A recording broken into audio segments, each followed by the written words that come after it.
It's been a whirlwind for sure. Getting the Tower Power gig 2 years ago, and then being asked to join Carlos Santana. It's just one of the ways where the whole social media thing definitely works. I got an inbox on my Facebook page from Carlos's manager. They were at a residency in Vegas, so I flew out to Vegas to meet the band and to meet Carlos, as I said, and they had wanted me to have a few songs prepared, 3-4 songs prepared, so that they could at least hear me in person.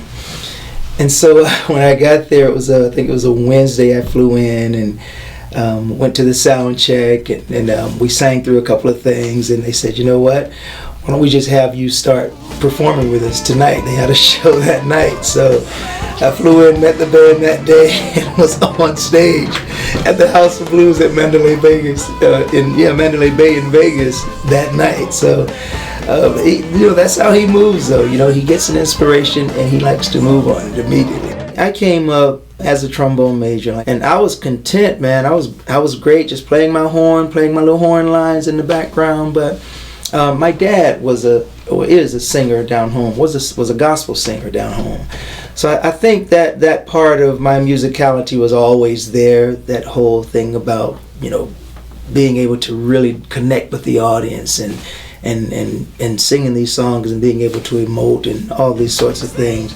So I've always sort of had the vocal thing in the back of my mind, not knowing if I really want to ever pursue it, because I love the trombone as well. But we started a band here at school, here at Berkeley, and so we had a trombonist in the band.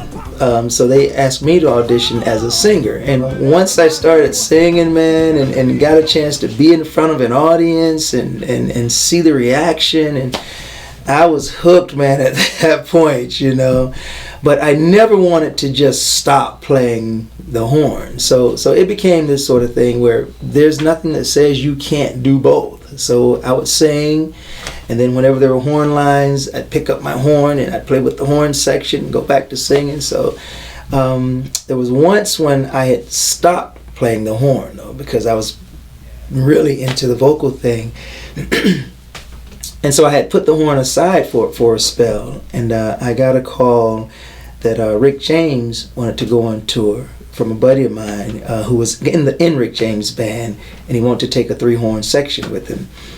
And so my buddy asked me if I wanted to come play trombone in this section. I was like, absolutely. So I was scrambling, though, because I hadn't played, so I was doing my long tones and my warm-ups and all this sort of thing. So I was able to get it back, and I went on tour with Rick James as a horn player. So I said, well, after that, I'll never put the horn away again. So I always, whatever gig I'm on now, I'm always playing. And getting a chance to play in the horn section with Tower was just, that was mind-blowing.